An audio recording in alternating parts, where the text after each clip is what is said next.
KPCC അധ്യക്ഷ സ്ഥാനത്തേക്ക് K Sudhakaran നാളെ മടങ്ങിയെത്തും. ചുമതല ഏറ്റെടുക്കാൻ ഹൈക്കമാൻഡ് അനുമതി നൽകി.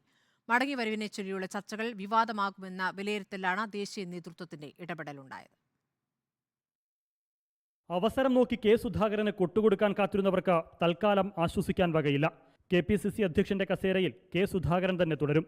നാളെ ചുമതല ഏറ്റെടുക്കാൻ ഹൈക്കമാൻഡ് സുധാകരന് നിർദ്ദേശം നൽകി. ഇപ്പൊ ഞാൻ കെപിസിസി പ്രസിഡന്റാണെന്ന് എല്ലാവരും പറയുന്നുണ്ടല്ലോ. ഇതൊരു ഫോർമാലിറ്റി എന്നതല്ലാതെ അതിനപ്പുറത്ത് പറയത്ത ഒരു കാര്യവുമില്ല.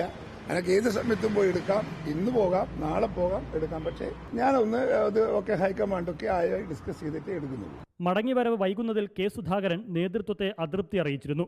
നാണം കെടുത്തി ഇറക്കിവിടാനാണ് ഉദ്ദേശമെങ്കിൽ കടുത്ത നിലപാട് സ്വീകരിക്കുമെന്ന മുന്നറിയിപ്പും സുധാകരൻ നൽകിയതായാണ് സൂചന. കെപിസിസി അധ്യക്ഷ സ്ഥാനത്ത് കെ സുധാകരൻ തുടരുന്നതിൽ സംസ്ഥാനത്തെ ഒരു വിഭാഗം നേതൃത്വത്തിന് താൽപ്പര്യമില്ല. ഈ ഭിന്നത മറ്റൊരു പൊട്ടിത്തെറിയിലേക്ക് നീങ്ങുമോ എന്ന ആശങ്ക കൂടി കണക്കിലെടുത്താണ് ദേശീയ നേതൃത്വത്തിന്റെ പൊടുന്നനെയുള്ള തീരുമാനം. റിപ്പോർട്ടർ, തിരുവനന്തപുരം.